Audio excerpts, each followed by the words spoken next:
Norm Sanders from the Belleville News Democrat is with us, along with Mike Murphy from the Pontiac Daily Leader. And we'll be talking with both gentlemen and taking a look at a few highlights from the tournament and some other information for you. We'll be back with more from the Assembly Hall in just a minute.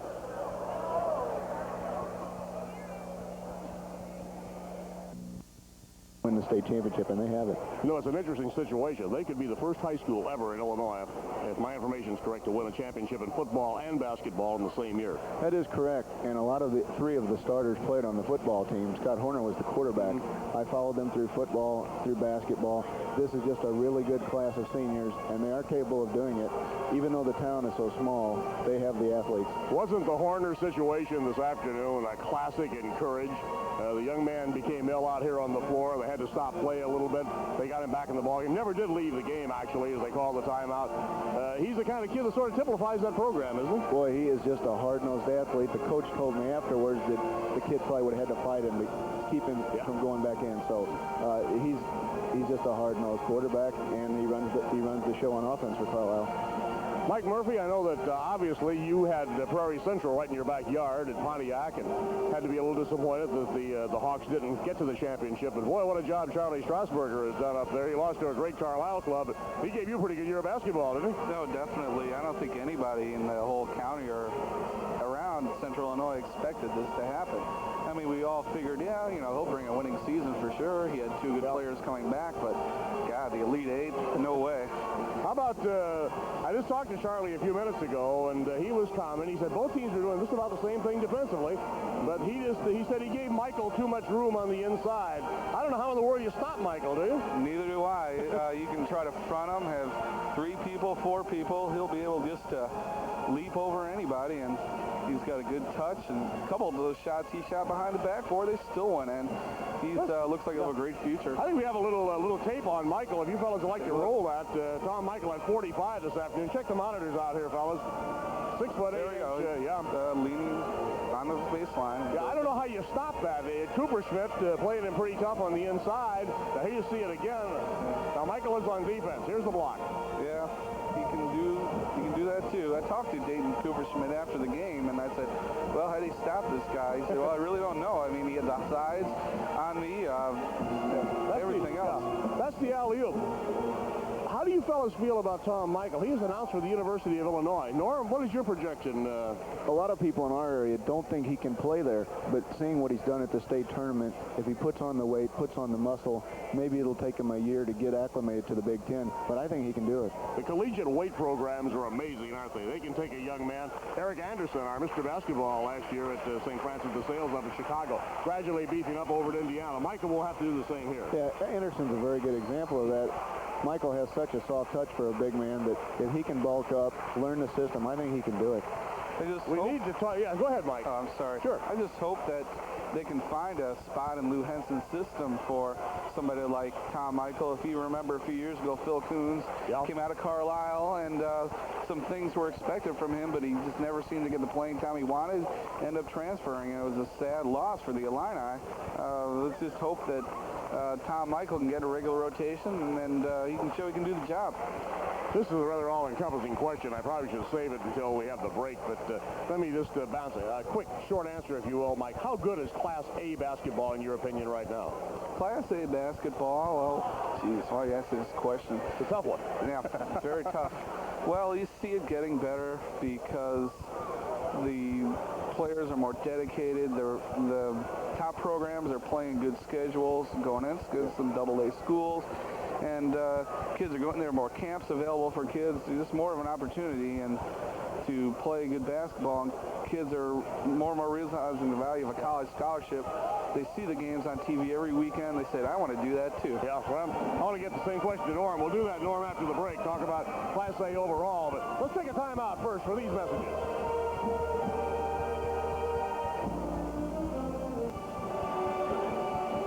Sanders from the Belleville News Democrat with us, along with Mike Murphy from the Pontiac Daily Ledger. And Norm, just before we took a commercial break, I talked to Mike about the caliber of Class A basketball.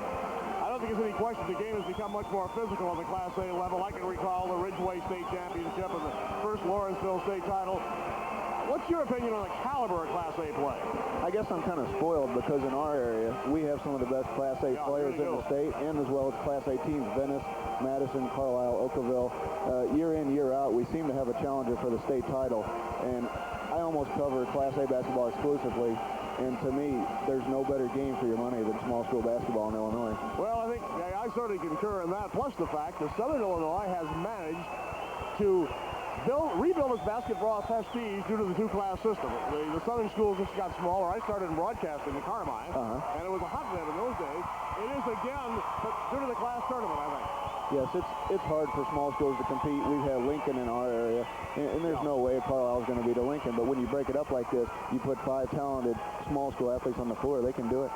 All right, let's talk about a ball club that was not a Class A ball club until, last year or even this year, the Pioneers of Rock Island Olive. Here they are battling for the state championship. Take a look at a little bit of tape. They coasted past St. Francis of Wheaton, 58-41. Now, here's some tape from this afternoon, and this is Derek Watts. How did he impress you, Norm? I was really impressed with him. They have great overall quickness, and as far as a player, he should give Carlisle trouble. Yeah, he's a tremendous competitor. I guess a fine football talent as well, they tell me. Now we're going to see the All-Stater, Brian Wolf. And Mike, your impressions of Wolf in this tournament? Just a very smooth player. All around seems to do whatever they need to win. And he gets his points and rebounds, goes out in the break, too. Yeah, Wolf is number 43. And there's a great play on the sideline. Like he says, he does everything his team needs him to do. There's Wolf on the receiving end, and then he dishes off for the layup. Okay, you're going to get another look at the same play right here. Am I watching the circus or something? It's pretty acrobatic. It really is. Very athletic Class A basketball, much like Double A has been for a number of years. We'll be back with more in just a moment. Well, I guess Norm Sanders from the Belleville News-Democrat and Mike Murphy from the Pontiac Daily Leader. Mike, what do you anticipate in the title game between Carlisle and Olive? Have you got a favorite? I would go with Carlisle, but I think it's going to be a good matchup. Allman has a great advantage in the way of the schedule it plays. It's in one of the toughest conferences in the state, the Western Big Six. Right. It goes against good teams every night. Carlisle, they'll be going up against a team, Allman say, these guys are as good as, say, Quincy or Rock Island, who we play all the time, except I just don't know if Allman has anybody who can stop Tom Michael. Yeah, that's shown today. He's a total force. That's the handful. Norm, how do you look at the championship matchup? I want to see history made. I want to see him win the football and basketball. It's going to be tough. Good for the circulation area, too. That's right. Alleman played East St. Louis Lincoln tough early in the year, so it's not going to be any walkover for Carlisle by any means, but I think they can win a close ball game. I imagine that the Carlisle staff has spent a lot of time figuring out how to whip that Alleman defense. I think there's no question the Pioneers are here because of their defensive play. They're going to have to continue to pound it inside to Michael, and if that doesn't work, they'll go to the three-pointers. They're successful at both, and that's what Brad Weathers is hoping for. Have we seen Peters really open up offensively as yet? You saw the three-pointers in this morning's game. He's capable of doing it. He scored 25 points in a game this year. He can score. The Pioneers seem to do just what is required to win, Mike. Is that a fairly decent evaluation of them, in your opinion? Yeah, they just seem to be a nice all-around team. They like to run the ball down and get the rebounds. I've noticed they've made some really tremendous passes today, too. They can get the ball to their players rather easily. Is there a quickness matchup? Is there a lot of difference quickness-wise, Norm? Carlisle's not the quickest team in the world, and if it did get into a running game, if Carlisle can't control the tempo, that could give them problems. What's your opinion of that, Mike? I would definitely go with Allman in terms of quickness. Another factor is the way Allman goes to the basket. They'll be going at Tom Michael, and you got to keep him out of foul trouble. We remember this afternoon he had 4 fouls, and for a while it was pretty touchy. You got to keep him in good shape because if he's out of the game at any portion of time, it's curtains for Carlisle. Fellas, thank you so much. Norm Sanders from the Belleville News-Democrat, Mike Murphy from the Pontiac Daily Leader. Nice to have you with us. Enjoy the rest of the tournament. Thank you. This is Art Kimball, and our coverage of March Madness from the Assembly Hall will continue in just a moment. We still more?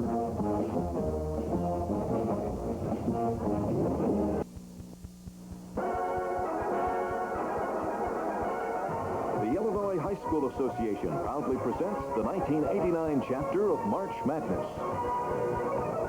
This telecast is brought to you by the dairy farmers of Wisconsin and Illinois. Whether you're on the court or off, milk, it does a body good. John Deere, recognizing basketball leaders, inviting you to see leadership at work with a whole new line of John Deere equipment. DeKalb Pfizer Genetics and the more than 850 Illinois DeKalb Pfizer dealers. And by the country companies and their more than 900 agents throughout Illinois. You've got the country behind you. You're looking live at the Assembly Hall in Champaign-Urbana, and this is it, the game for number one, as we present the 1989 Boys Class A State Basketball Championship. Good evening, everybody. I'm Frank Bassoni. Welcome back to our tournament. 468 schools started the search for this state title, and now there are two. As earlier today, Carlisle rode Tom Michael's 45 points into tonight's showdown with rugged Rock Island Alleman. Let's begin with the battle for third place as we look at our matchups tonight. We have the Hawks of Prairie Central shooting for their 30th win against the Spartans of Wheaton St. Francis. And then for number one, it's the Indians of Carlisle and the Pioneers of Alleman for the state championship. Now let's join my colleagues, Art Kimball and Coach Ed Butkovich. Thank you very much, Frank. And here we are, Ed, the last night of the 1989 Class A basketball season in the state of Illinois. The championship on the line, of course, between Carlisle and Rock Island Alleman. But what do you expect in the third place game? Well, I think both teams are going to come out and play as hard as they can. And it's a tough game to come back. And a lot of people have been advocates of maybe dropping this ball game. But I think if you ask the kids, I think they'll want to play it. Well, I think it's one of those things that schools brag about. They have that third place trophy, or the fact that you hear on the final day you get a piece of hardware. It's important. It's real important to the kids. And the importance of it is going to start tomorrow when they go home and meet the people at the assemblies. And when they get there about 10 or 12 miles from home and see the people coming out to greet them, I think they're going to realize what they've done this weekend. Well, of course, you've been in this position, and your kids will always play hard in the third place game. I'm sure these two groups of youngsters will tonight, too. Oh, I know they will. And, of course, this is the culmination of the tremendous basketball season for the Class A schools in the state of Illinois. And as we say, it's going to be a matchup for third place here between Wheaton St. Francis and Prairie Central. And then, of course, for the title tonight later, Rock Island Alleman and Carlisle. We'll be back following these messages.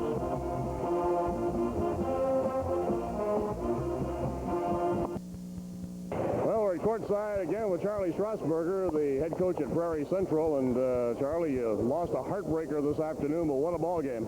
Yes, certainly it was a good ball game, and we got beat by a good ball club. Of course, it's always hard to swallow, but they certainly are a good ball club. Well, I guess the big question that the listeners and viewers would like to know, what about the attitude of the kids? Sure, they're down, but teenagers are pretty resilient. Well, I usually feel like we can have some pretty good pep talks in the dressing room, and I think we had a good tonight. And I'll tell you what, I said it before the season ever began, Prairie Central Hawks will not lay down tonight, and they'll be ready to go. Oh, I'm sure that's true, and you're really zeroing in on a three-point record for Meyer. I think he's already broken the single-game mark. Needs a couple of three-pointers tonight to tie a fellow named Funneman, who you know something about, from Pana, who set the record last year. We talked earlier. Three-point shot's been a big story, and there's a little videotape of it over there, Charlie. Yeah, I think Robbie will probably get there tonight. I believe Robbie will be ready to go. Yeah, you'll let him take that shot, in other words. Yes, I do. What about the third place game from your standpoint as far as preparation? Obviously, it's a game you just go out and play, isn't it? Yes, more or less. Of course, we'd like to see a lot of players that haven't had the opportunity to get in the game. But, of course, if you know me, we're going out there to win the ball game. Well, I never knew you not to, Charlie. Good luck. Another great year. Congratulations to you and your kids. Thank you, Art. Charlie Strasburger, the head basketball coach at Prairie Central. What a great job he's done this year. We'll be back after this from the Country Companies, proud sponsors of the IHSA telecast since 1972. With us now, the coach of Wheaton St. Francis, Mike Harper. Mike, congratulations on a great year. Thank you very much. This is the place to cap it off, too. Well, you ran to a buzzsaw this afternoon. Those Pioneers are tough, aren't they? Yeah, I have to give the Rock Island team all the credit in the world. Their defense was the best we've seen all season long. Healy, your fine guard, suffered an ankle injury late. What's his status for tonight? Well, Michael's going to start. We hope that he can go for a while, but we're going to have to watch watch him real closely. It doesn't look like he's going to be able to go too long. Yeah, there's a few highlights from the ball game this afternoon. I bet you really don't want to look at these, Mike. No, I don't think so, because there's not too many St. Francis highlights. You know what happened. What about this third place game tonight? Well, you know, on the one hand, our kids haven't played for anything but a championship all year long. Everything we've been involved in has been for a championship, so we were concerned about getting them up for the game. But the thrill of being down here and the experience, I think they'll be ready to play. Well, I'm sure they will be. Great year. Congratulations, and maybe see you down here many more times. I hope so. Thanks very much. Thank you, Mike Harper, the coach at St. Francis of Wheaton, and so there are the coaches for this third place game. Let's switch things over now to Frank Bassoni. Thank you very much, Art. The crowd is assembling here at the Big Hall in Champaign-Urbana, and Wheaton St. Francis, who's won 27 and lost 4, is from DuPage County. They represent the West Suburban Catholic Conference. The Prairie Central Hawks are 29-2, losing only their second game this afternoon. They're from Fairbury in Livingston County, and we're set now to present the colors before this third place game. Let's go to the public address announcer at the University of Illinois. Here's Steve Adams. Ladies and gentlemen, after the presentation of the colors, we ask you to stand and join soloist Francis Crawford of the University of Illinois and sing our national anthem, as it is played this evening by the pep band from Dwight High School.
Crowd responds here at the home court of the University of Illinois, and they were victorious today over Michigan, 89-73. Indiana, a loser to Iowa, 87-70. So Indiana's the winner in the conference. Illinois is second. The consolation game, the third place game, is the Spartans with Mike Healy, their point guard, going to go in this game after being injured earlier today. His coach, Michael Harper, says he will start. And, of course, the Prairie Central Hawks featuring the outside shooting of Gary Tidwell and Robbie Meyer. And we're now set for the introduction of the players for this third place game. And now, ladies and gentlemen, let's meet the coaches and players for tonight's third place game featuring the Spartans of Wheaton St. Francis and the Hawks of Prairie Central. First, introducing St. Francis High School of Wheaton, entering this game with a record of 27 wins and 4 losses. Here is the head coach in his 6th season, Mike Harper. Assistant coaches John Urich and Jerry Schmidt. And now let's meet the players. Number 11, a 5'11 senior, Tim Hughes. Number 15, a 6'1 senior, DJ Peone. Number 25, a 6'1 senior, Chad Lane. Number 30, a 5'10 junior, Rich Krajewski. Number 41, a 6'1 senior, Scott Cordero. Number 43, a 6'2 junior, Paul Ranstead. And number 45, a 6'2 senior, John Driscoll. And now the starting lineup. At one forward, a 6'1 senior, number 13, Dan Leonard. Leonard averages 18 points, has 32 in the Super. At the other forward, a 6'3 senior, 33, Scott England. Underrated and very good on both ends of the court. At center, a 6'6 senior, number 53, Jason Gilroy. Leading rebounder, averaging 15 points a game, too. At guard, a 5'7 senior, number 5, Mike Healy. Spark plug of the team, he's the quarterback. And at the other guard, a 6' senior, number 23, Jamie Green. Outstanding outside shooter, averaging 16. Those are the Spartans of St. Francis High School of Wheaton. And now let's meet the Hawks of Prairie Central from Fairbury, entering this game with a record of 29-2. Here is the head coach in his first season at Prairie Central, Charlie Strasburger. Assistant coaches Brad Crane, Tim McGuire, and Brad Byers. And now the players, number 14, a 5'10 junior, Darren Bazell. Number 24, a 5'10 senior, Eric Hetherington. Number 25, a 6' senior, Phil Tetley. Number 30, a 5'11 senior, Kevin Kafer. Number 40, a 6'6 senior, John Pika. Number 44, a 5'11 senior, Doug Webble. And number 54, a 6'4 junior, Justin Cox. And now here is the starting lineup for Prairie Central. At one forward, a 6'2 senior, number 50, Dan Weber. Very strong on the boards, outstanding defensive player. At the other forward, a 6'1 senior, 32, Doug Miller. Shoots 57% from the field on the season. At center, a 6'5 junior, 42, Dayton Cooperschmidt. Strongest inside player, averaging 11 a game. At one guard, a 6' junior, number 12, Gary Tidwell. Brilliant junior, averaging better than 18 and a half. At the other guard, a 6' senior, 31, Robbie Meyer. Foreign exchange student from Italy, brilliant three-point shooter. Those are the Hawks of Prairie Central. And now the officials for this third place game, Preston of Moment and Clive Hornstein of Melbourne. Third place is coming up, Prairie Central and Wheaton St. Francis. Let's take time out for this from one of your network sponsors, DeKalb Pfizer Genetics. The BE Late 8 around the state of Illinois, and the two finalists still in white and still alive for the state championship coming up tonight. The brackets look like this: Prairie Central, Carlisle, St. Francis, and Alleman, the final four, with Carlisle and Alleman the winners today. They'll play in a moment, but first it's third place. It's Prairie Central. Wheaton St. Francis is in the blue, trimmed in white. The Hawks in white have the ball to start. Weber, and Prairie Central keeps the ball to go. Well, Charlie Strasburger had a little talk with us before the game, and Coach, he's in this thing to win, no doubt about it. He's always in there to win. Mike Healy made the start for St. Francis. He injured his ankle early, and he made his token start, and he's just come out. Robbie Myers inside, partially blocked shot, and Tim Hughes takes it down. Hurries in the front. Brilliant pass, wasn't it? Doug Miller picked it off. Guy going in for left just barely took his eye off the ball, just did to receive it, and consequently he fumbled it. You don't think there'll be any three-pointers tried in this game? Will there ever? You wait till that third and fourth quarter. All right, Leonard comes down, all the way down. Danny Leonard. Great move by Leonard. Put it in with the left hand, first deuce of the game. What a great game he had in the Super. 10 for 10 from the field, 9 for 10 at the foul line, 32 points. Tidwell loads up. We might not wait till the third quarter. Scott England gets on the board. England's had a good tournament. I think he's an unsung player. He's a role player. Good hustler all the way. Gets on the board, in free, point-blank range. Jason Gilroy missed one. Maybe he should have laid the ball down and got a step closer. Had a layup. Tidwell lost it behind his back, called for traveling.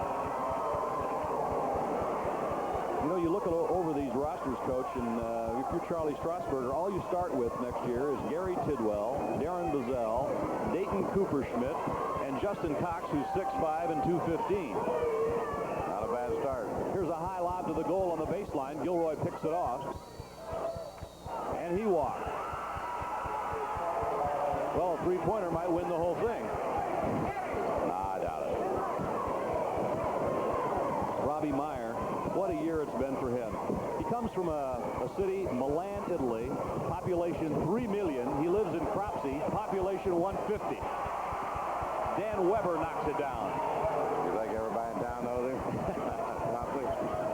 I believe so. By now, most of the people in the state know him. Prairie Central picks one off. Gary Tidwell has it. Goes by his man on the right and gives it up. Look at Meyer pop that and a whistle.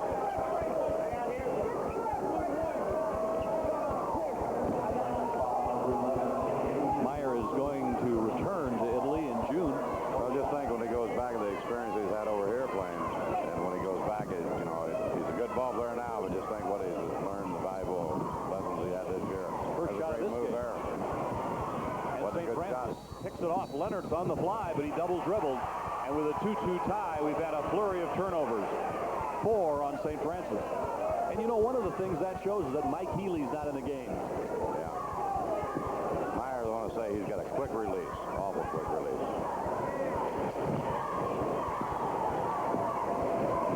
This is Weber coming out to help in the front court. That's Meyer. He's a 6-foot senior. He played club basketball in Italy. Along the baseline with him now. Turn to his left. Miller. Doug Miller with a pop. Great following these teams have. Prairie Central's got a full house all the way up to the Raptors behind it. A lot of people down there this week. Double team in the backcourt. Meyer picks it away from Leonard. And the jump ball, alternating possessions, goes to the Hawks. I think Meyer said something in Italian there, but I didn't quite pick it up. Safe from the tee. Okay, let's see. Here's Tim Hughes, 5'11" senior. He's really replacing Mike Healy right now. Sends a pass along the baseline to 6'6" Jason Gilroy. But you know, if we'd have had a referee from over around Toluca, he probably picked up a tee there.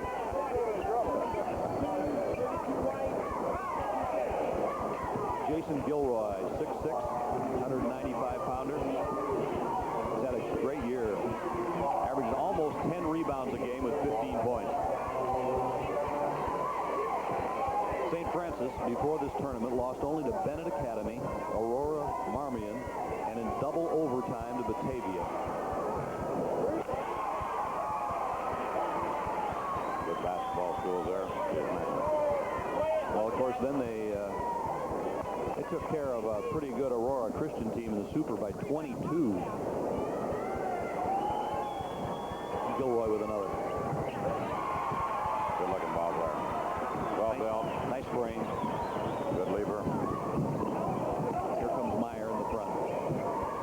Meyer at the top. Tidwell cuts across the lane. Nice move by Weber. He's tough in there. Dan Weber, 210, pulled his way to the basket. That was an outstanding feed in there by Miller, too. You can count that goal for Weber. He's got a quick 4. Fouls on Gilroy.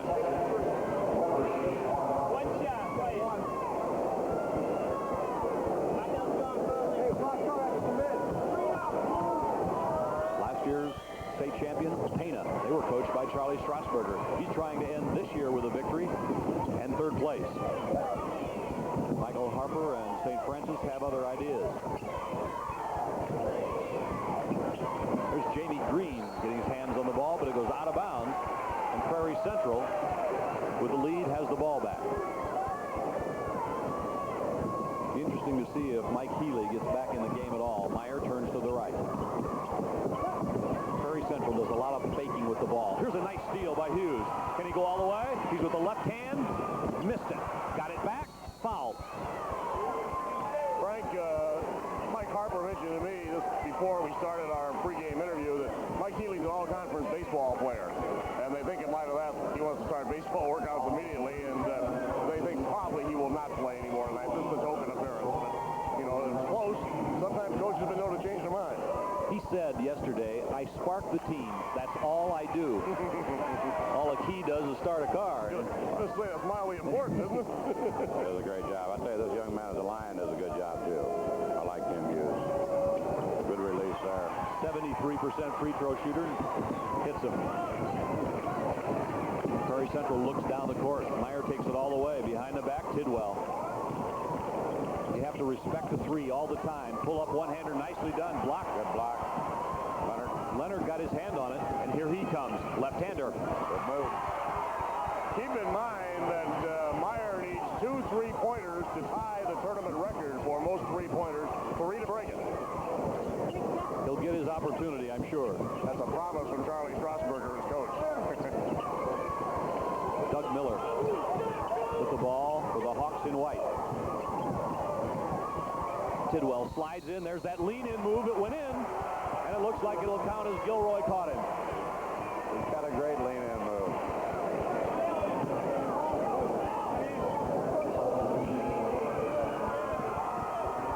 He's fast as a dart, and he can also shoot the ball. Again, he's going to the left. Use that left hand extremely well. Gets him up in the air, and he goes into him. For St. Francis, 45. John Driscoll, 6'2" senior, checks into the game. He can start for a lot of people. Start for many people. You know, a lot of coaches will question that call that was made by the official on that when the offensive player leans in. Of course, when you've got a man out there in defense, you don't like to see that call. You like to see the offensive man get called for moving in. Kevin Kafer replaced Tidwell, so Tidwell and Meyer, the starting guards, get a rest for the Hawks, who lead by 1, 9-8, 3:56 to go in the opening period. The Assembly Hall in Champaign-Urbana already has fans at the top rows in many of the sections. Looks like Charlie's going to get the kids in and out of the game here and give them an opportunity to play, plus the fact that he's going to give kids a rest throughout the game. He's keeping our attention, too, in the game by changing the players here. Here comes John Pika, 6'5.5". He told me earlier I didn't want Art to go to sleep. Doesn't it might be bad for the best? I told him it's been so dull down here I dozed a lot, particularly that game he played this afternoon. Was that a chiller? Jamie Green, who can really shoot it, has hands on the ball now, starts to the left, tries the bank shot. Kafer pulls at the rebound. Pika has it. We've had the white knuckler specials in this tournament, haven't we? Pika with his leg taped up, and Tidwell, I'd hate to see Charlie's budget on a tape for this year. Miller. Nice long rebound to John Driscoll. St. Francis could take the lead with a deuce here. Don't forget, coming up for the state championship, Carlisle at 31-3, Alleman 24-7. Great offensive performer Tom Michael will face a rugged defense by Alleman. Leonard all the way in, charging. Good anticipation by the Hawks as Leonard took the ball to the rim. There was it again. Weber gives up his body again. At 2:50 to go in the first quarter in a one-point game, there's timeout on the court. We'll be right back. Let's take timeout for this from one of your network sponsors, John Deere. Above the Assembly Hall, St. Francis trailing Prairie Central 9-8 in the early going. St. Francis hit 7 of 8 3-point shots in the super sectional. So while we talk about Tidwell and Meyer shooting the threes, the Spartans are pretty capable themselves. We've got some people out there who can put it out. Lazelle is 14. Doug Miller. Weber works down low. He wants the ball. He's got it for 2. Dan Weber whirled on the baseline and drilled it. Half a dozen for big Dan Weber. It's like a 1-2-1-1 defense there on a full court. Weber's 3 out of 3 shooting. Prairie Central's got a 3-point advantage. Jamie Green on a cut. Stop and pass. Look at that skip pass. Leonard on the move now. Tries to give it up. Out of bounds. In case you missed it earlier today, North Carolina hammered Maryland 88-58. Louisville by 1 over Memphis State 71-70. And with a shot on the buzzer, Oklahoma took out Iowa State 76-74. Kafer and Miller exchange the ball. That's Pika inside. About a 6-footer and a foul on Pika.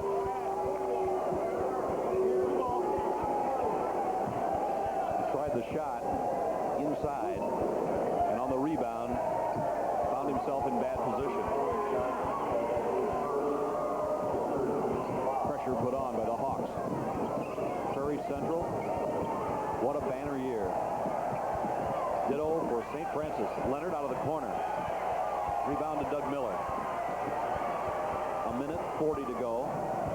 period. Buzzell had a great first tournament game. Here's a nice steal by Driscoll. 3-on-2 with Green in the middle. Bounce pass, Leonard, layup, good! What a count. Leonard kept his concentration on that, didn't he? Interesting bounce pass. Good clinic on the fast break there. And little Mike Healy cheers on his teammates as they run the break and a three-point opportunity. Leonard's got a little bit of a nose for the rim. For Prairie Central, 31, Robbie Meyer checks back in the game. And for St. Francis, 15, DJ Paoni, a 6'1 senior, comes on. There's a lot of noise in this building. Leonard doesn't get it, but Pika has a rebound. 1-point game, Prairie Central. Caper on the baseline. Pika wants it in the middle. A lot of effort out here right now. Oh, good hustle. Hughes on the steal. Watch him give it up. Green steps back to Hughes. Very unselfish. Leonard in the corner. 3 seconds. They know it. One of the few 3-second calls in this tournament. There hasn't been many.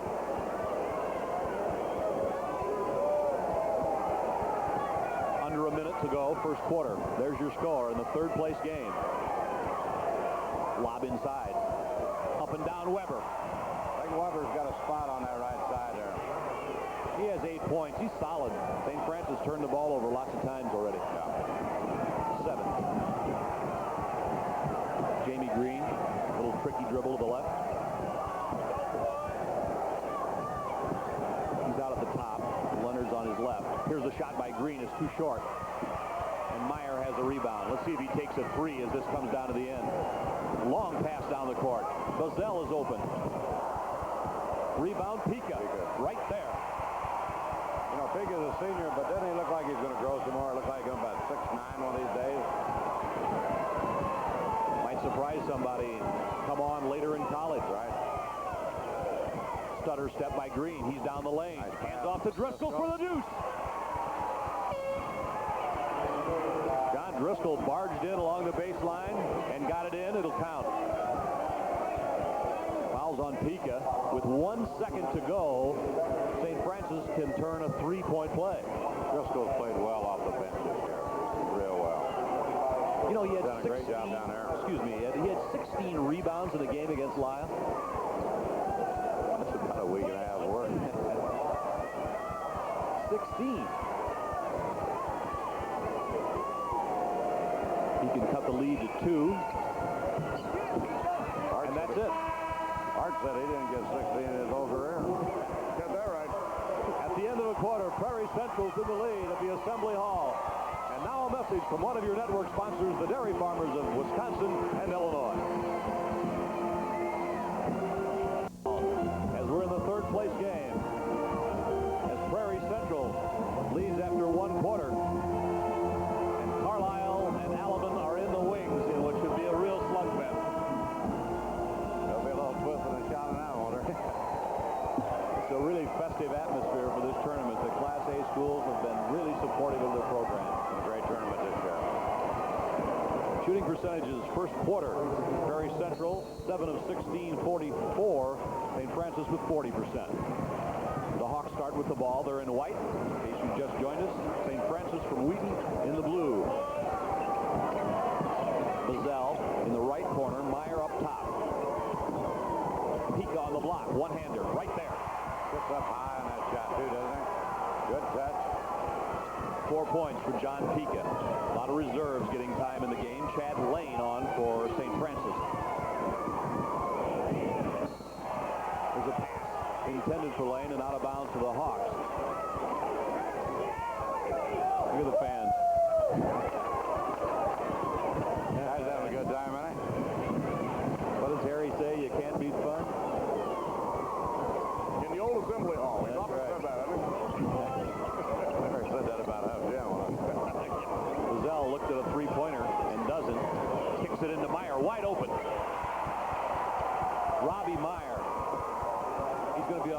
tournament teams. Now be careful, Ed. I worked a lot of tournaments with him, Jim.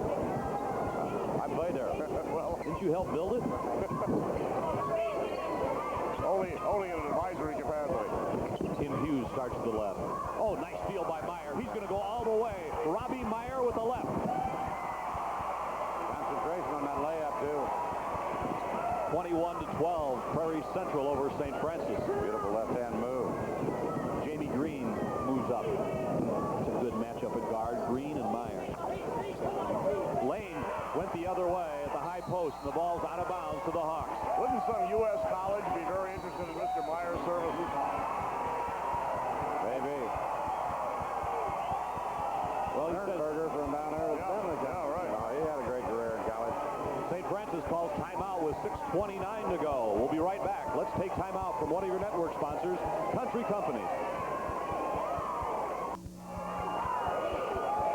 We're looking at the score. In the third place game, we're in the first half with 6:29 to go. And Prairie Central's fans have had a lot to cheer about this year, including a victory over Assumption, 68-58, and they lost that war to Carlisle earlier today before trying for third down. Bazell is 14. Man-to-man by St. Francis. This is Bazell all the way in for two. See Weaver pick that guy off, too? He's an active player. Now St. Francis needs to hoop 11 down. Hughes hurries in the front.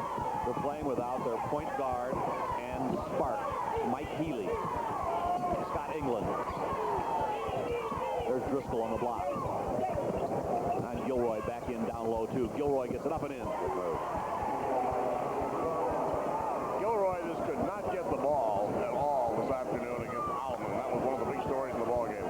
How Alleman keeps Tom Michael from getting the ball will be one of the big stories in a little while. And if they do, yeah, that will be the story on which that final game could easily turn. Gary Tidwell returns in the game for the Hawks. Here's a shot by Bazell again. He knows what to do with it. Good ball player. I like him. Darren Bazell, a 5'10 junior. Something tells me we'll see him again. Weber catches the ball in backcourt over and back against the Hawks.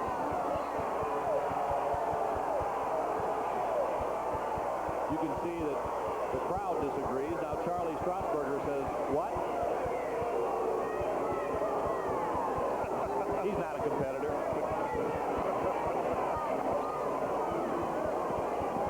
Charlie's jerking around over there like somebody's got a rope around his neck. I want that. There's another one. That might have been. But you can do it this year on the throw-in. Dan Leonard. Play right there.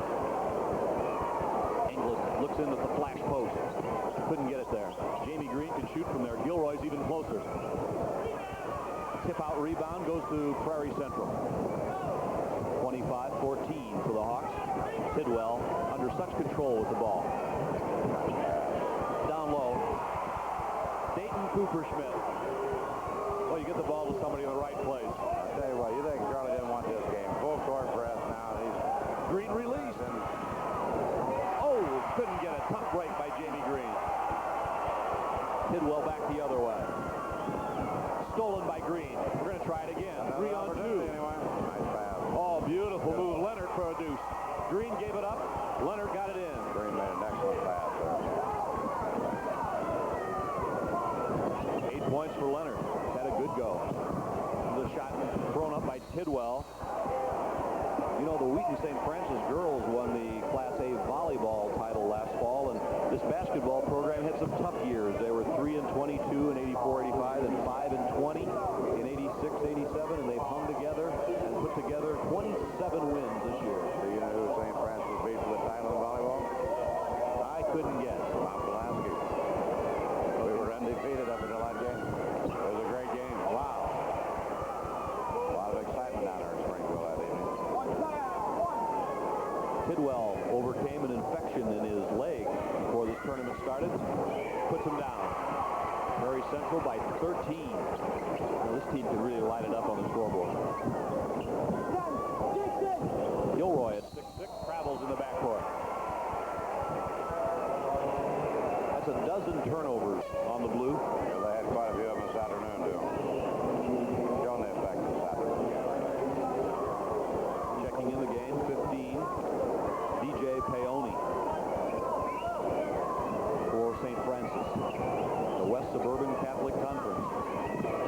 high school in Class A, 629. Here's a lob inside Driscoll. Oh, he's found Pika. Good pass by Driscoll. Interior passing. Defense come over to help, and he knew the guy was there. Half a dozen for Pika. There was a down and out to the sidelines. Just overthrown. And now St. Francis calls timeout. There's 3:48 to go in the first half, and Prairie Central's in the lead. We'll be back after this from one of your network sponsors, John Deere.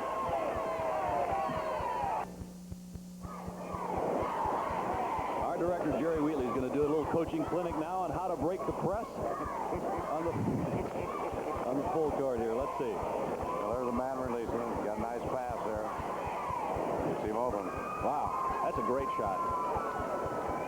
Rolls right out, though, doesn't it? Well, Jerry's right, but Jamie Green wanted to make the layup. They'll get another try at that. Full court pressure stays with Prairie Central. There's Tidwell. 25 is Phil Tetley, 6-foot senior. Bazell tried to punch the ball inside. Scott England picked it off. St. Francis goes in transition. Green looked like he wanted to look at the three-point line. Traveled. Little stutter step there. Robbie Meyer is back in the ball game for the Hawks. There's Mike Harper. Well, if we don't get that three-pointer pretty soon, Art, we're going to have to wait till the second half on that one, all right? Oh, he needs 2 to tie. And to tango. He's over on the right of Tidwell. Tidwell's got a 3 on the way, and there it is. Well, he's hit some long three-pointers. Hasn't he down there? 2 or 3 NBAs. That was a 23-footer. Nice pass. 8 for Tidwell. Pika's inside. He puts it down. John Pika's having some fun. Cooper Smith made a steal, made a great pass to Tidwell. Tidwell right back in there to the big guy. Gilroy answers on a nice feed from Dan Leonard. It's a 36-18 lead for Prairie Central. Half a dozen for Gilroy.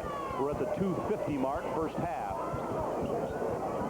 Inside Driscoll, blocked. Nicely done by Scott England. Cooper Schmidt and Pika give the Hawks some size on the inside. 5 or so apiece. Green goes to England. Stop and pop. Short and a Tidwell.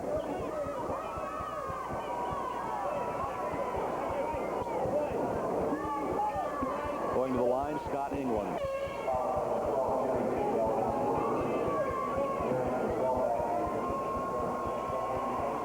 Check this, little pump and move. Steal by Cooper. Look at this pass now. Oh. Tidwell with a look away. They've impressed me with their team play down here. Togetherness and teamwork.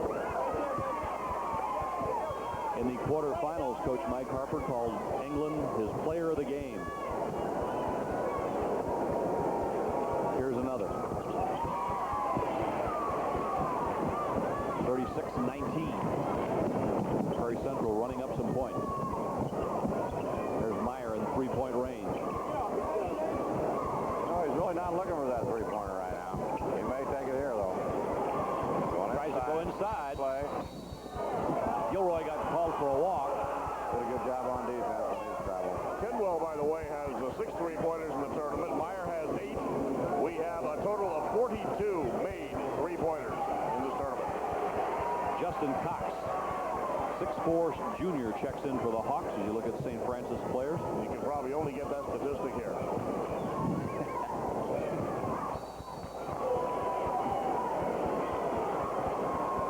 There's a 9th turnover on Prairie Central, but St. Francis has already turned it over 16 times. Look at this. They throw at the other end. Leonard's going to try to can't save it. He does, but to the white. And Meyer comes back the other way. It's a track meet. Hurt over there, too. Bazell, a fire from 3. Yes. Dan Leonard jumped over the radio table, and he's just now getting back in the county. Foul is on Justin Cox of the Hawks. As the play has gotten a little ragged here. And one radio broadcast was rudely interrupted with the equipment all over the floor. How did that happen to me, too? Only temporary. Oh, yeah. 44, Doug Webble, 5'11" senior for the Hawks there. Been down, Ed, you just keep talking. Chad Lane drops it home for St. Francis. to three of the guys that have helped us out on the floor, Steve Revis, Doug Anderson, and Jeff Barnard from Virginia. Another shot for Chad Lane is down. 38-21. Prairie Central's lead under 2 minutes, first half. Frank Cassoni along with Art Kimball, Coach Ed Butkovich, and Jim Albrecht. We're at the Assembly Hall. We'll be back next Friday for the Double-A Elite Eight. Robbie Meyer loaded up a three. Lane flew at him. Tetley goes left. Very patient. Good hustle down there defensively. After some helter-skelter there, they came down and played some half court. There's an interesting shot. That's Darren Buzzell. They look inside. Well, they do every time. Cooper Schmidt is blanketed. Cooper Schmidt, give him a push, didn't he? Doug Webble went up for the shot, was held. You know, Charlie Strasburger, interesting point, as well as his guards shoot those threes, his philosophy is you can't win unless you can get inside. You get it in the inside first. Establish your inside game and your outside game. Will take care of itself. 24, Eric Hetherington, 5'10" senior, comes on for the Hawks, and Phil Tetley goes out. So every one of the Prairie Central players has been in this game already, and most of the Spartans. Webble missed. 53% from there.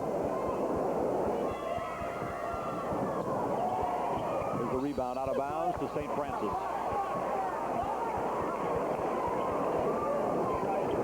DuPage County, Wheaton.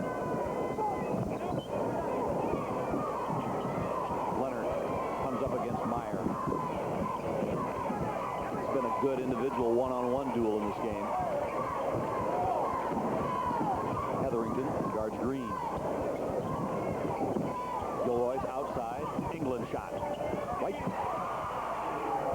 Scott England. 15-point game. Buzzell at the foul line. Bounce pass inside, nearly stolen. Cooper Schmidt kicks it out.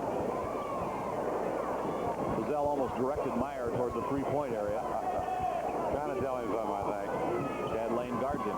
Meyer hangs it up over to Hetherington, and he travels. Interesting note here, Frank. Among those in attendance tonight, we just received word that Dick Ruggles and 5 of the 1964 Compton Applebackers are here tonight. They're celebrating their 25th anniversary of their appearance in this tournament. Everybody remembers the Applebackers. Oh, yeah. Chuck Neal was one of those guys. Yep. Well, good to have them on board this evening. By the Pink and Chinks. They did. Green all the way to the glass. Green missed the layup. Not the Pink and Chinks anymore. Now the Dragons, yep. Meyer, 2-on-2. Meyer stutter step, goes in all the way, has his shot blocked, taken down by Lane. Good defensive play by the Spartans. 14 seconds first half. Keone's doing a pretty good job out there for St. Francis. Played pretty well this afternoon even. Shot is down with 4 seconds to go. It's a 13-point game. There's a shot from 60 feet, ending the first half of play with Prairie Central in the lead over St. Francis in the game for third place, 38-25. We'll be right back after this from one of your network sponsors, DeKalb Pfizer Genetics. At the end of the first quarter, Prairie Central was in the lead by 3 over St. Francis, and they've extended their lead now to 13 as we're at halftime with a 38-25 advantage, and it's been largely on the effect of their overall team play, and they've handled the ball so much better. Their defense has turned St. Francis over many times, 15, 16 turnovers in the first half. Prairie Central, even in a third-place game here, Ed Butkovich shows their intensity. I think they want it pretty bad. You know, the first time down here, and you know they're going to take the hardware home, but they want to take a little bit more. Than they're playing for a lot of pride right now. I know Charlie. Well, Charlie was 2 years in Macon, then 3 at Pana, including last year's state championship in his first year at Prairie Central. They've developed a great following, as has St. Francis. And you know, it's a tribute to these schools that they can instantly develop a tradition, so to speak. Well, you know, right now they've already got Charlie's Army up there in the super sectional game. I don't know whether you know it or not, but a lot of kids wear Army fatigues in the games, and then with I think 30 or 40 seconds ago, Charlie had a hat and he pulled it out and they call him Colonel Charlie up there now. We'll have no Army hat, put it on to celebrate there in the super sectional. We can't ever have a tournament without talking sometime about some of the all-tournament performers. This game certainly has some candidates for that. Mike Healy, unfortunately, is injured and hasn't been able to play, but he made his mark early, and the cards for Prairie Central have to be on a lot of all-tournament teams. They'll be on an all-tournament team, and I'm sure that Haley will be mentioned. Unfortunately, they can't play in the game tonight, but the two outside people from Prairie Central really have to be ranked with there in the voting. I don't know whether both of them can make it, but I'm sure one of them is. We're going to come back at the Assembly Hall in Champaign with the second half in a moment. Right now, let's pause for these messages.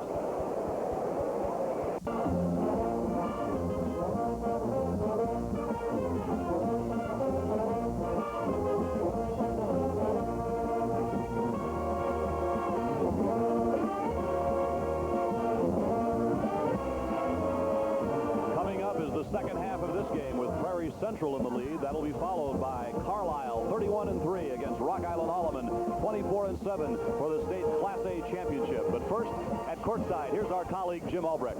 Thank you, Frank. If you know anything at all about the IHSA, you know the man on my right. His name is Jim Flynn. He is the Assistant Executive Secretary of the IHSA, a job he's handled now for 16 years. And Jim, everybody I've been talking to this weekend looks around the stands and says, lots of people, and there's a reason for that, I think. I think there are two reasons. Number one is the fact that we had so many brand new teams this year at the state tournament.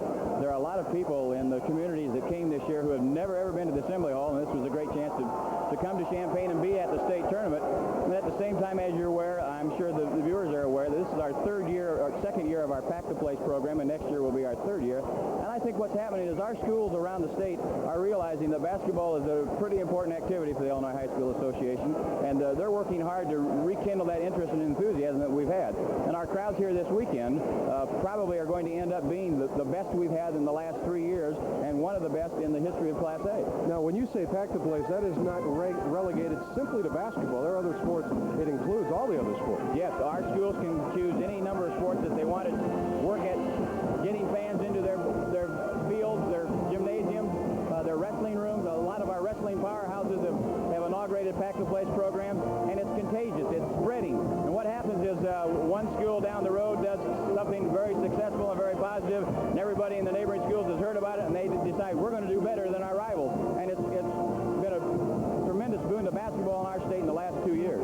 You've seen a lot of things happen on this court and throughout sports in Illinois, but tonight, in a couple of hours, we may be on the verge of something that has never, ever happened in Illinois, and that would be done by Carlisle. And anybody who knows about football knows that they won the state championship. They also won the baseball championship in the spring. They're on the verge of making the trifecta. They are, and it's a tribute to the school.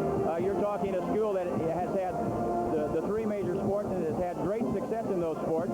You're also talking, I think, about a lot of dedication on the part of the kids, because the kids are not specialists. The kids are playing all those sports, and so they're involved in competition year-round. They're involved in representing their school, and they're doing a great job of it. Jim, I can't speak for all the members of the media because, as you know, they all like to speak for themselves, but we couldn't do our job here without you, so thank you. Well, it's my pleasure having everyone here. All right, that's Jim Flynn, the Assistant Executive Secretary of the IHSA. Now this from one of your network sponsors, the Dairy Farmers of Wisconsin and Illinois. Central's put a 38-25 bruise on St. Francis at the half. This way, with 57% shooting on 17 of 30. St. Francis has been 50%, and they've shot 10 free throws and made 7 for 70%. Prairie Central, the edge in rebounding. One of the key statistics, Coach, the 16 turnovers by St. Francis. Well, there's actually a lot of turnovers by both teams. 26 turnovers total in the first half. That's quite a few, but I think in all due respect, St. Francis, without their point guard, is one of the big reasons for them. Leonard leads St. Francis in scoring with 8. Jason Kilroy with 6, and Scott England with 3. Nobody in serious foul difficulty. Weber with 8. Dan and Pika with 8. Gary Tidwell with 8. All balanced for Prairie Central. Darren Brazell 6, and Robbie Meyer with 4. We'll be back with the second half. Now here's a message from one of your network sponsors, John Deere. Third place game. Prairie Central in the lead over St. Francis, who has the ball in blue. 5-second turnover violation to start the second half, and turnover is the name of the game. It is. What's that make now? 17 for the game for St. Francis? When you coach your team, what kind of a goal do you set? How many turnovers would you like to limit your team to per game? Here comes that three-pointer. He got that. Robbie Meyer. Well, you like to keep it under 10 if you possibly can, but if you're a running team, it's going to be hard sometimes to keep it under 10. But I don't think the teams are running that much here tonight for that, but I think the press by the Hawks have caused a lot of those turnovers, and it's been full court, and it's tough, this type of ball game here now. Leonard answers with a three. So Meyer hits a three. Leonard comes back with one. Meyer had 55 points before this game started, and he's within one of tying that three-point. Leonard now has 11. High post. Look at Tidwell's head fake. Stop and pop.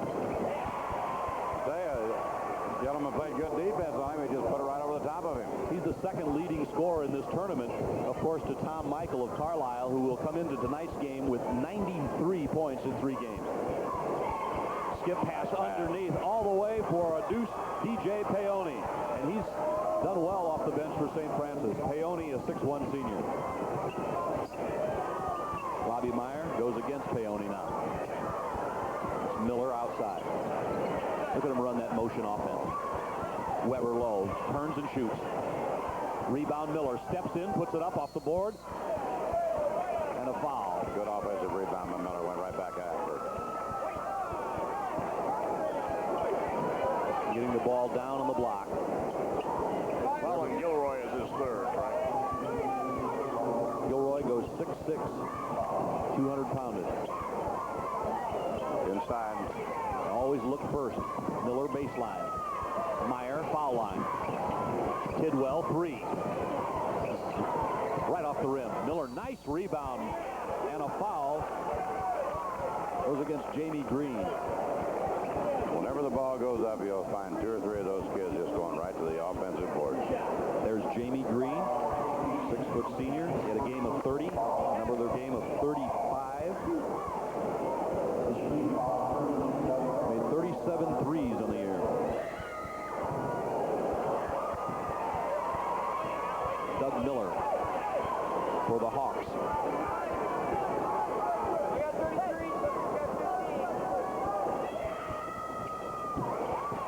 Miller has his team ahead by 14. Look at the full court pressure. It's a trap. England gets free. England on the march to Jamie Green. St. Francis will shoot a few threes. Leonard can do that. He goes well to the left, baseline. Gilroy helps him. Good catch by Peone, and out of bounds to St. Francis. Prairie Central is still playing great defense. Good, tough man-to-man. I asked some coaches about them earlier in the year when they were rated. The first word I heard was they're intense and fundamentally sound. Leonard shoots long. Rebound Gilroy. Barges in. Next one to Dayton Cooperschmidt. Cooperschmidt, solid player. Traveling violation on Miller. I like to watch Coopersmith inside when he posts up. He uses his arms, he positions well, he takes up a lot of space. Doesn't take bad shots either. He's the player starting to develop, too. He should be a ton next year. 17-year-old. There's Green, just short.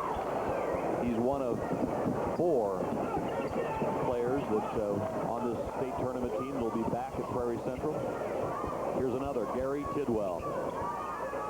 Already has participated in the state championship and now in a game for third. Meyer, stutter step and goal with the left hand. Nice rebound, Cooperschmidt.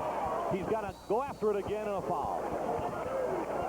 Well, one thing we probably haven't said much about Myers is he's a good ball handler, along with the shooter, but I mean, he made a nice move there to the inside. Put the left hand up. We've seen him this week. I put a couple running hook shots up there. Good move there, left hand. Very sound fundamentally, which leads me to believe he picked up a lot of that in club ball over in Italy, but certainly he was polished by Charlie Schrotzberger and his staff here. 45, John Driscoll back in the game. Weber has the ball for Prairie Central. Can't get it to drop. Now they're on the floor. and still out of bounds for the Hawks. 5:03 to go, third quarter. They've almost went exclusively with this lineup right here on the out-of-bounds play, the way they line up almost all the time. They break. They've got a couple different versions they run off of, but always line up the same way. Bodies are splaying everywhere, and it goes out of bounds to the Spartans. Full court press. When you play Prairie Central, expect the press. Green turned it over, carrying the ball. You make it play the full court. Mike Harper and his assistant. Tidwell against Hughes. Cooper Schmidt. Stop and go. Nice move. Rebound. Weber, weak side. Steps in for two. He traveled. Basket does not count. He got there and got the rebound, though, didn't he? Hard to keep out of there. Oh. Here's your turnover count. Really piling up for St. Francis. 19 to 10. Leonard. Fast and loose. Down low, intended for Hughes. Number 20. A 14-point Hawk advantage. They get Kevin Caper into the game, 30. And Miller goes out.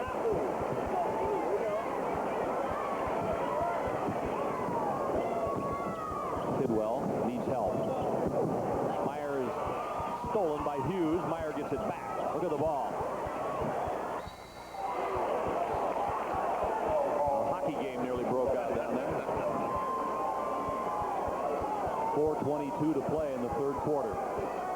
Assembly Hall filling up nicely in anticipation of not only the rest of this one, but the game for the championship. Leonard comes outside to England. Leonard cuts across the paint, turns, goes back to the left hand. Rebound picked off by Robbie Meyer. His name is Roberto. He prefers Robbie. He prefers a three if he can get it. Tidwell's in the corner. Look at that skip pass. Hughes anticipated it and went after it. Bouncing off the bench for the Hawks, Darren Bazell. You think he'll take his videos back with him when he goes back home to Italy? Videos, stories, memories. He says he'll be back to visit whenever he can. Bazell goes down the lane, and he's held. Now, if you'd write the story of Meyer down and send it to Hollywood, they'd send it back to you and say, get serious.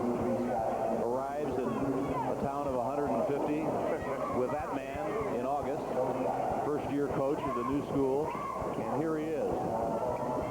In the lane, left-hander for two. Ambidextrous. Does a great job. Art says that means that you're able to pick a left-hand pocket or a right with equal skill. Leonard goes all the way to the glass, puts it up and missed. And Meyer rebounds and runs. He's one of the leading rebounders on the team. Bazell can't catch up with it, and he dives down there. Well, who knows? A few years from now, Roberto Meyer's name may appear with the Italian Olympic team. So it might be a name well worth remembering. Green releases and is alone on the other end for an easy one. Jamie Green got a 60-foot pass and a two-point goal. It's a 14-point lead for Prairie Central. And another turnover against the Spartans. Hey, they're both working hard, though, aren't they? No questions. They play hard, play intense. And remember, this is their second game today after a disappointment for each side. Leonard went to the deck trying to steal that one. Leonard's had his best offensive showing down here in Champaign. He has 13 points right now. You know, he's played with fire in this whole game. He really has. He's going against Darren Bazell now. Tetley is on the right. There's a three by Meyer. Yes! That might be it. That ties it. The record is tied. That's the 8th. 10th. Check it. Meyer three-pointer. 17-point Hawk lead, a dozen points for Robbie Meyer. 44th three-pointer of the tournament. Jamie Green, stop and pop is short. Dan Weber wants the ball. If he wants it, he can have it. He put the clamp. Get it. Meyer blows into the right side and kicks the ball out. Tidwell is not in right now. Green almost got that one from DJ Peone. That was Chad. I'll check it. That was a timeout call on the court. 2:19 to go, third quarter of the game. Prairie Central still in control over St. Francis, and here's a message from the country companies, proud sponsors of the IHSA telecast since 1972. There are the numbers on our third place game coming up. Carlisle and Alleman, after 2 rehearsals, they go to Broadway. Carlisle 31-3, Alleman 24-7. Any predictions there, Coach Butkovich? I don't think you're going to get any predictions out of me. I'm just going to sit back and enjoy it.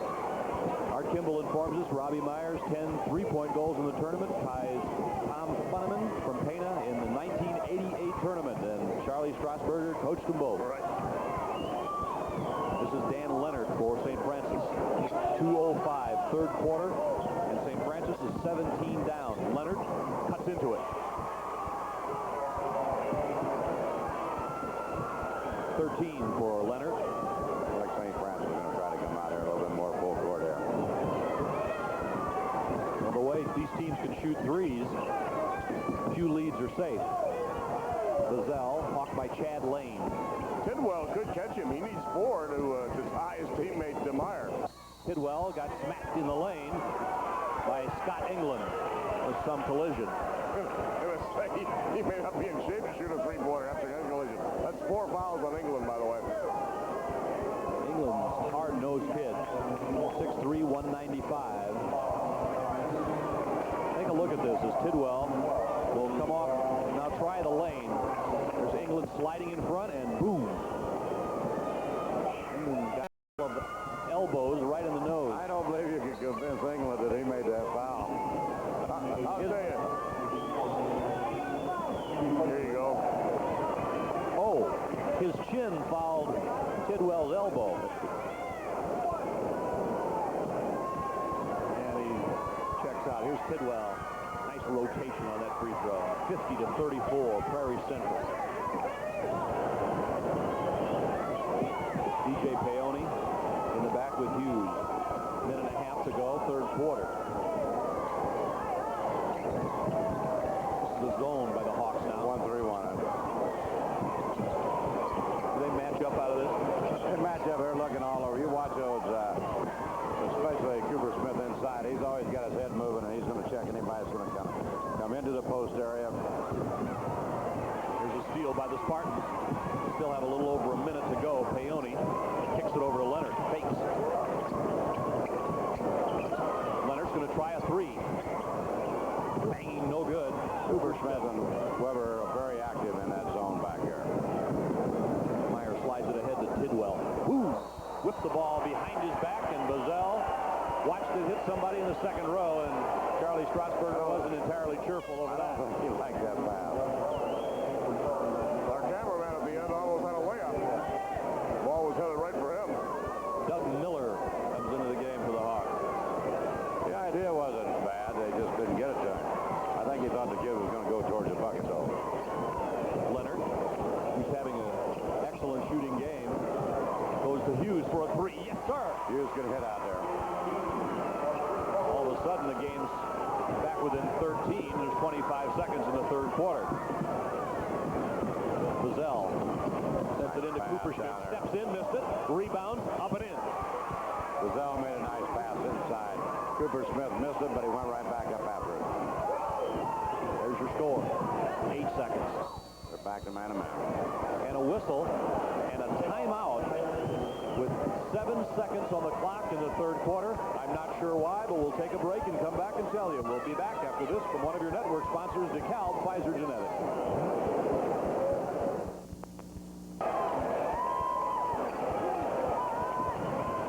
Prairie Central's brought the good defense once again to the court tonight. They have a lead after 3 quarters. Well, their aggressiveness and their hustle out there is tremendous out there for a third-place game. Meyer looking for the record 3-point conversions in the tournament. And that's not saying St. Francis is not doing that. They're just out there. They're not putting the ball in the hole. They've got too many turnovers. There's some hustle. Look at that inside defense right there. Well, that's a war. Battle of the forearms in the paint. Miller's outside. They're setting some posts down there. Meyer cuts across the lane to Bazell. I think Weber could play for Bobby Knight, couldn't he, on those picks? He could take Brian Sloan's place next year. A little short, I think. Well, maybe. Yeah, physically he sure could. Brian Sloan, of course, we had in this tournament. I remember him. Doug Miller goes to the foul line. That's Jason Gilroy who picked up the foul. That's his fifth, I think. Yeah. It is. Jason Gilroy, 6'6" senior, 15 points and 9 rebounds on the season, concludes an outstanding career at St. Francis. Had 6 in this one and gets a good hand from the fans of the West Suburban Catholic School. I don't think the coach is very happy on that last foul with the officials. Most of us aren't happy with it. You don't suppose they had a little discussion in the Carlisle camp between games with Mr. Michael and Coach Brad Weathers about that 4th foul he picked up this morning or early this afternoon, as Frank called it very accurately, 45 feet away from the basket. I imagine that has been discussed with the championship game line in the waiting. I sure don't want it to happen again tonight. Shot by Miller's no good, but he's got it back. He turns and lets it go. Miller's got it again. Doesn't count. Miller's going to get the foul. I'll tell you another discussion that's taken place as you look at Gilroy. Bob DeDonker of Rock Island Alleman has discussed how to keep the ball out of Tom Michael's hands. The 6'8" forward knocked in 45 in the semifinals. A lot of people spend a lot of nights staying up late at night thinking about that. Paone's along the baseline and gives it to Driscoll there. Jeff Driscoll got that. 52-39. Down on the other end, Cooper Schmidt was alone. Never saw him. And Meyer holds it. Got a quick first step. Miller loses the handle. And here comes Hughes. He pulled up at the 3-point line. Wheels the ball in the corner. That's Paone. Cuts across the lane. Good idea. He's got it back. Ball on the floor. And Leonard's got a 3 on the way. He can't hit. That would have been a big one if they could have got that. They could have got down to 10 points. Bazell goes all the way in for 2. He's charging no goal. And John Driscoll played with fire that time on the D.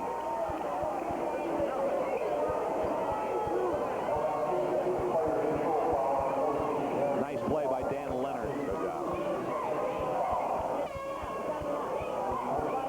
For Prairie Central, 40 John Pica is in, and Dan Weber goes out. Weber's really had a good term. He's really helpful. I like it.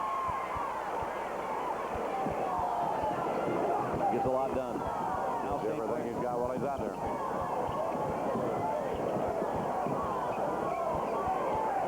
Scott England tries the 3 from the right side. It's around and out. The rainmaker, wasn't it? But darn on that ball. Miller whips it over to Meyer. He's got a 3-pointer for the record. No good. He got away from 2 people. Gives inside to Pica for a deuce. He fumbled the ball when he made the move in there, and then he recovered enough to give that pass. 10 for Pica on 5 of 6 shooting. There's Leonard for 3. Lifted. Prairie Central has it 54-39, their lead at 5:42 to go. Frank Bassoni along with Coach Ed Butkovich and Art Kimball at the Assembly Hall. Well, they established the lead early, and they've kept it the whole game, I think. Nearly got the count, but Myers in front court now. The Hawks led at the quarter by 3, at the half by 13. Inside, Pica's got to step in for 2, and another assist for Meyer. Even dozen for Pica tonight. He's having a big offensive evening. Coach must have said something good to him because Pica just grabbed England as he went by. I wonder if that wink is international. Means the same thing everywhere, Art, or not? Oh, I think so, yeah. I would. Not really an authority on winks, but I think probably that's... Well, you've been trying to get some over here. Leonard sends it in for St. Francis. I'll leave that alone. Yeah, so I. Peone outside. 5 minutes to go in the game. The championship is next. Leonard went to the left, beat his man. Meyer rebounds. Bobby Meyer, left-hand dribble and behind the back. Tidwell is out. Hasn't been back since that wraparound. Bazell in the lane for a pop that's down. Darren Bazell. 8 points for Darren. 58-39, the lead extends. With 45 converted three-point baskets in this tournament, we're averaging more than 7 a game. One of the ways basketball has changed as Tim Hughes gets off the Spartan bench. So you figure that's about 21 points plus per ball game and come at three-point range. That is a dramatic change. Pica's up ahead. He finds Cooper Schmidt. Oh, Bazell's wide open. Catch and score. Cooper Schmidt made a great pass there. Caught him out of the corner of his eye. Seen him coming on the weak side. Made a beautiful dish off. Hughes handles it nicely, and the rebound comes over to the Hawks. Pica's had a lot of fun. Meyer blows into the front court. Goes by 2 men. Wheels the ball with the left hand and out of bounds. The Hawks keep it.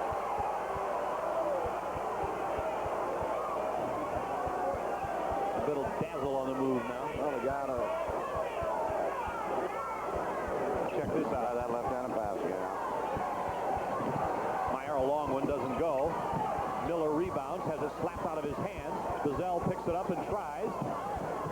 England rebounds, and he's fouled.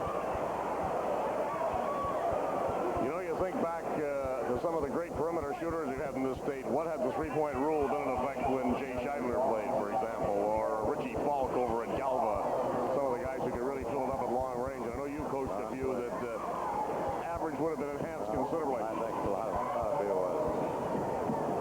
That's a look on the faces of the team that could be third in the state of Illinois. Only 2 teams, of course, end with a win. Inside, it's Driscoll. There was a collision down there. Driscoll's holding his back. He stepped in along the baseline, and he's a tough hombre, that guy. Good move on the baseline. Look at this. Inside, steps the bucket. That's he in the court. Wasn't bad defense there either, though. Got good weak side help. Fouls on Bazell, of course. We've had a couple of them guys land on their tailbone, which has been very painful. Generally, as a rule, not a serious type of thing, unless, of course, there's really damage done. But Dave Nucky of Rock Island Alma had that happen to him this afternoon. I think that's exactly what happened to Driscoll. And Nucky's okay, and Driscoll is too, fortunately. Kevin Caper in, and Robbie Meyer comes out. Listen to the crowd. Very simple, giving him a standing ovation, did I think?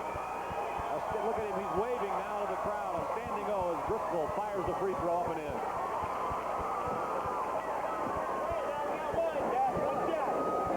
Little flair for the dramatic. I like to see that. That livens up the old ball yard, doesn't it? What it's all about, Art. Driscoll shook off that back injury. Of course, being 17 doesn't hurt. That's a big factor. And he teams ahead now with Prairie Central by 20. Inside, Cooper Schmidt knocks it in. It's 62-40. And there's the Prairie Central bench marching toward third. Green sends it into Driscoll, out to England. Goes off to the right. Pica might have got a hand on that last one. Leonard got in for 2. Dan Leonard slid around, scored. The pass across half court. I'll tell you, Pica could start for many, many teams in Central Illinois. I guess. 17 points for Dan Leonard. Bazell missed that. And a quick whistle on the rebound. We got ourselves something thrown onto the court. And checking into the game for Prairie Central, Dan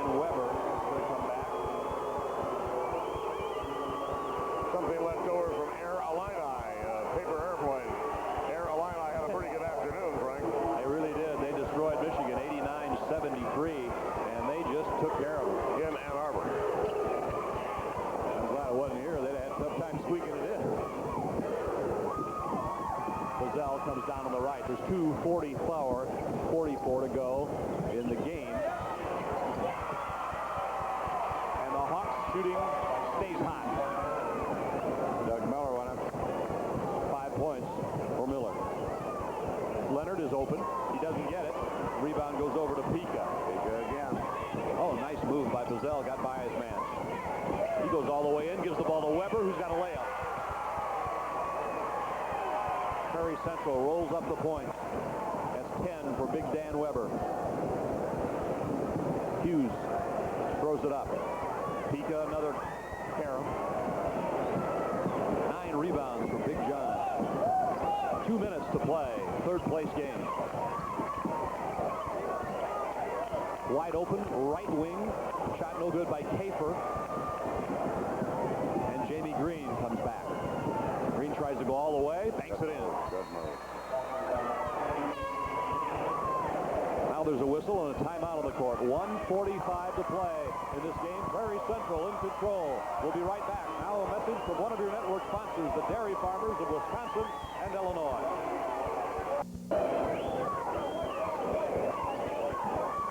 Been a lot of threes and a lot of fast breaks in this tournament. Here's one. Here comes another one. Jamie Green. Jamie Green. See that little crossover dribble he made right there? Good move. Took it and put it back in the left hand and went all the way.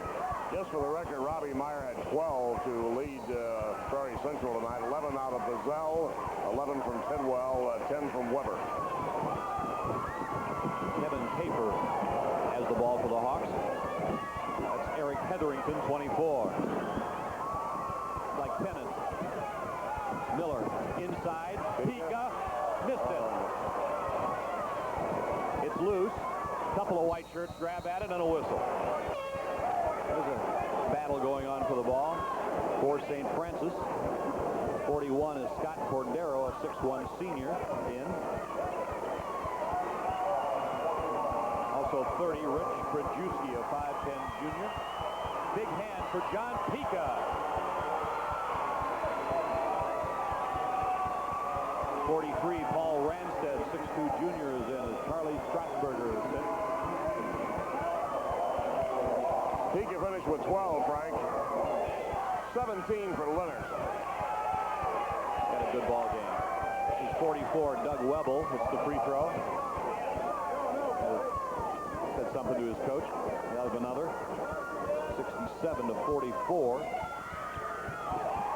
Webble hit a pair. There's a look at a team that won 27. Don't feel so happy right now, but they'll reflect on a great season. Hetherington. Up ahead, it's Webble. Blocked and fouled by Paul Ranstead. 30-win season for Prairie Central. Boy, they're giving themselves a tough encore, aren't they? The first year of the school, and first year for Charlie Strasburger, and they win 30. But he certainly, as you pointed out, gentlemen, has the tools back to be in a similar position a year from now. Going out of the game, Doug Miller to a big hand.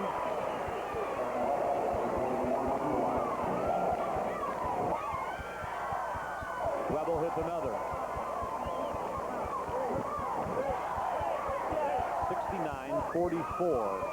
1:10 to go in the game. Webble 4 quick ones. Scott Cordero sends it inbound. Hughes comes all the way up. Mistimed his pass.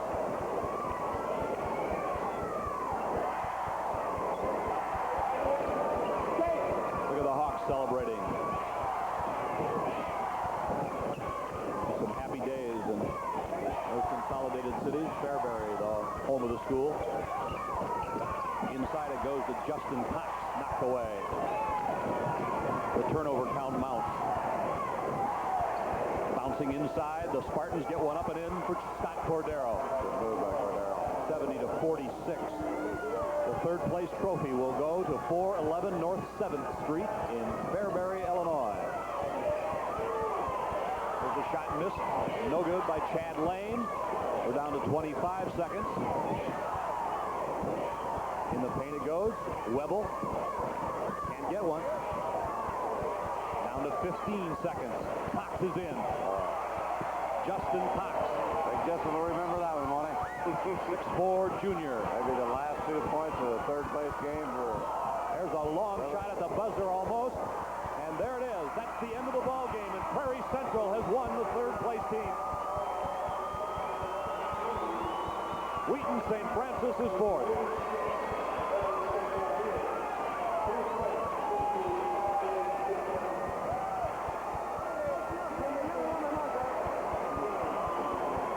Now can I use my line, Frank? They winged it. I've been wanting to do that whole tournament. Now let me explain to our viewers. Forest Drawn wing, along with Cropsey, Fairbury, and others, part of that consolidation. I'm sorry, Frank. I didn't mean to use that, but I've been waiting. You have license. The Hawks celebrate a third place title. St. Francis is 27-5 on the season. The Hawks 30-2 as they go off the court. In a great year in Charlie Strasburger's first year. He's in 14 years in the business, and he's now had a first and a third the last 2 years. Michael Harper has had 6 years at Wheaton St. Francis, and they had 5 consecutive losing seasons. And he'd be the first to tell you that they built their program, they knew what they were doing, and they got 27 victories done this year, and 4th best out of over 450 schools in A. Quite accomplishment for both schools, both coaches, both teams. Just a tremendous season for both of them, and I know they're going to look back on this years from now, maybe even just tomorrow, but it'll be a memory that'll stay with them for many, many years, all their life. I've talked to them both in the tunnel before the game, and they were talking about how, yes, they're disappointed they didn't win earlier, but on reflection, they know how much this is going to mean for them. And coaches and players have said in this great tournament that these are memories and moments that no matter how long you live, and you're one of them, Ed. Well, these are the memories that the grandchildren will hear about.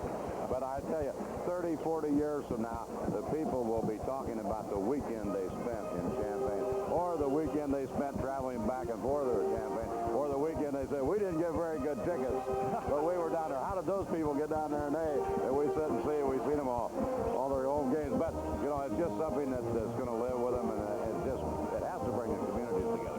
Tom Michael scored 45 points in that great game between Carlisle and Prairie Central, and about 13,000 or so people saw the game this afternoon, and I imagine 25,000 will have said they saw it by April the 1st, and maybe 50,000 by next year. Yeah, the numbers increase as the years go.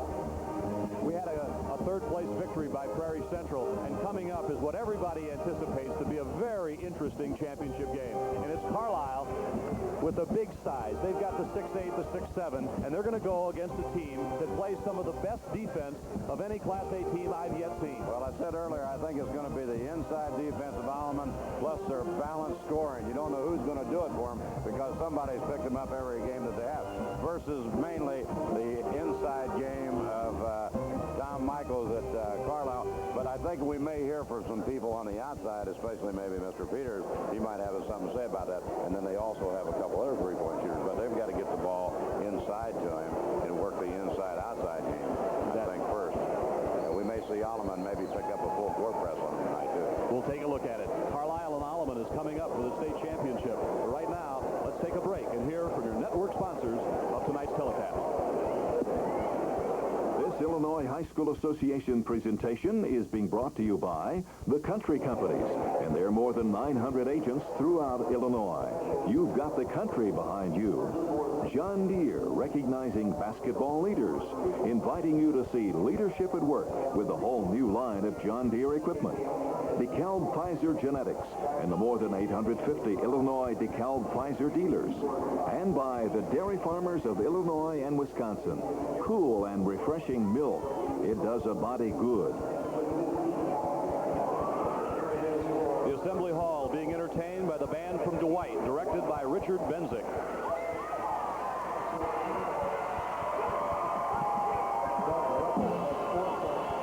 We'll give you the rest of those in just a moment.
the floor of the Assembly Hall, and with me the man who runs it all, Liz Astroff, the Executive Secretary of the IHSA. He's held that position for 12 years, been involved with the sport, and of course sports in Illinois for many, many years before that. Do you ever get to see any games, Liz? It seems to me like you're always busy working. Well, we're busy working, but part of it is seeing games all year long, especially during the basketball season.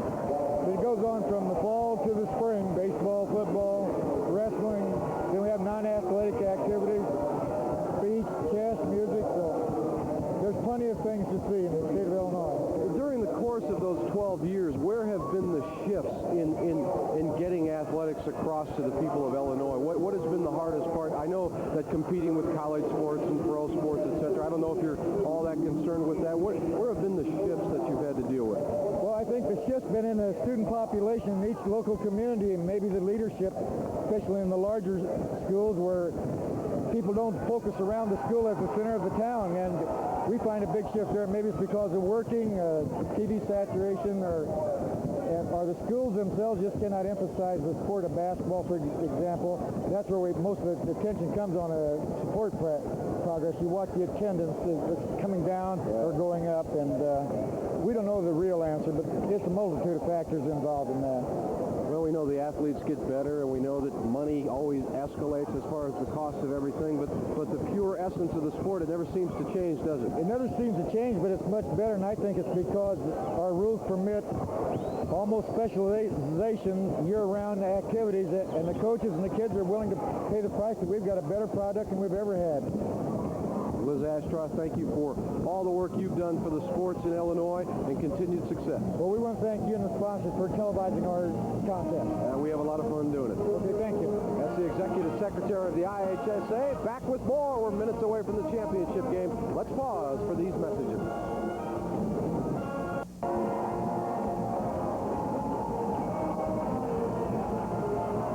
Frank Bassotti at the Assembly Hall with Coach Brad Weathers of Carlisle, and Coach, a thriller in the semifinals, a great victory over Prairie Central. What effect does that game have on this championship for your team?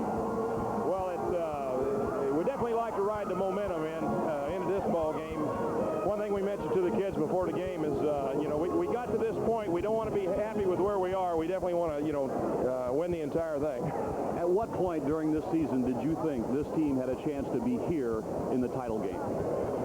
Well, that's been our goal all year, is to get here. We felt that after finishing 26-6 a year ago and being knocked off by Pinckneyville in the sectional finals, and since they finished second, we thought we had an excellent opportunity to get here. Especially with the schedule we played and the competition this year, we thought that, really at the beginning of the season, we had the opportunity if we played well. Tell us about what problems Rock Island Alleman presents for you. Well, Rock Island is an outstanding quickness, outstanding athletes. They run that half-court trap, and they do it very, very well, and they love to run up and down the floor. If we can control the tempo a little bit and attack that half-court trap, we should be in good shape. If not, they've got things going their way. Tell us about your inside-outside game with your big people, particularly with Peters out at the point. Well, we're very fortunate in the fact that all 5 starters can shoot the basketball from the perimeter. And what we try to do is, people are going to defense us basically 2 ways. They're either going to try to pressure the perimeter, which opens up the inside, or they're going to sag in and pack the lane, which also gives the perimeter people shots. Well, congratulations, Coach, on a great season. All the best of luck in the championship game. Thank you very much. Brad Weathers of Carlisle. And now let's ask Bob DeDunker to step in here from Alleman. Coach, a wonderful season. How do you feel right now? We're elated to be here. We've really worked hard this year, and all the hard work has paid off. Tell our viewers what you told your team before you came out on the court tonight. We're just going to do the same thing we've done all year. We're going to go at them and play as hard as we possibly can, and we'll see what happens. Tom Michael for Carlisle had 45 points this afternoon. How do you stop him? Well, I don't know. We're going to try. We're going to put pressure on their guards and see what happens. What do you think some of the items that the viewers should watch for in the game? What are some of the keys to this game tonight? I think transition, if we can create any, and what our trap does to their guards. If we can cause some trouble out front, we might have a chance. Is this going to be a full court game or a half court game? Do you want to play them 5-on-5? How do you want to play? We want to play full court. We want to see if their big kids can run all night long. That's why we want to get transition. Talk about the fatigue and the possible factor of playing 2 games in one day. I don't think there's any problem. We're just going to go out and play very hard. We used our bench real well in the game game this afternoon, so I think our kids are ready. You change your substitution pattern on a second game in a day? No, we did somewhat because we thought we might need some rest, and we got the lead. We started rotating some kids in. How's the health of your team? Very good. We're ready to go. Your fans are too. Congratulations on a great season. Good luck to you. Thank you very much. Bob Donker, Rock Island Alleman. We're getting set for the championship game. Now we'll take time out for this from one of your network sponsors, John Deere. Tighter. Well, we're just about set for another champion here in Class A, but let's go back a bit. 25 years ago, if you knew anything at all about IHSA tournament basketball like I did, you heard of a team called the Cobden Apple Knockers. Yes, a unique team, very unique, a very small community. They competed and went all the way up to the championship game before falling to Pekin and Dave Golden in that championship game. Dick Ruggles and a lot of the members of that Cobden Apple Knocker team in 1964 are here again in the Assembly Hall, part of their reunion. A couple of days went by since then, huh, Coach? Yes, sir. Enough that they think we won it now. We're telling them 25 years later we won. They don't know. Now, you guys don't tell stories about that by chance, do you? I mean, that's legendary stuff for me. I don't know. What do you think? We never bring it up. Well, no, we don't bring it up unless other people bring it up. But if they bring it up, why, we'll talk about it all they want to. Now, I remember there were 3 Smiths on the team, and you, sir, are one of those? Right, I'm one. Jim was the other. He's my cousin. And there was a Bob Smith, but he wasn't related. I also remember there were a couple of tall guys, and you were one of those guys. If you had it to do, it had to be a dream come true. Did you realize what was going on when it was happening, or were you just kids? So what was it like back then? I think we were all oblivious to it at the time. As years go on, I think we recognized how important it was, or how many people were following us through the tournament. Well, I heard the story that it was just great coaching that got you there. Is that? That's wrong. That's wrong. I told them I had an accent. They didn't understand it for 24 years, and finally they understood it the last game. They did what I wanted, and we lost. Well, now, of course, things have changed. Now there's 2 class systems, but I think as long as everybody lives and talks about Illinois basketball, they'll remember the Cobden Apple Knockers. I bet you one of you guys remember the final score, right? At least all of you. What was it? 50-45. 50-45. Well, listen, we appreciate all you guys. Enjoy the game, Coach Ruggles. Nice to see you again. You haven't changed a bit. Thank you for having us. All right. We're about set to go for the championship game. Let's go to Art. Art? Thank you very much, Jim. And fellas, good to have you with us. The Cobden Apple Knockers from 25 years ago.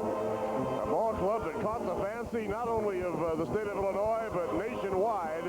They made that great run before they lost to Pekin in the title contest. Oh, that's one of the great things about high school basketball in Illinois is the fellas keep coming back and enjoying it and become the big boosters for the program. That was one of the great games, too, Art, if you remember. Of course, when you think of the Cobden Apple Knockers, you think of the Heron,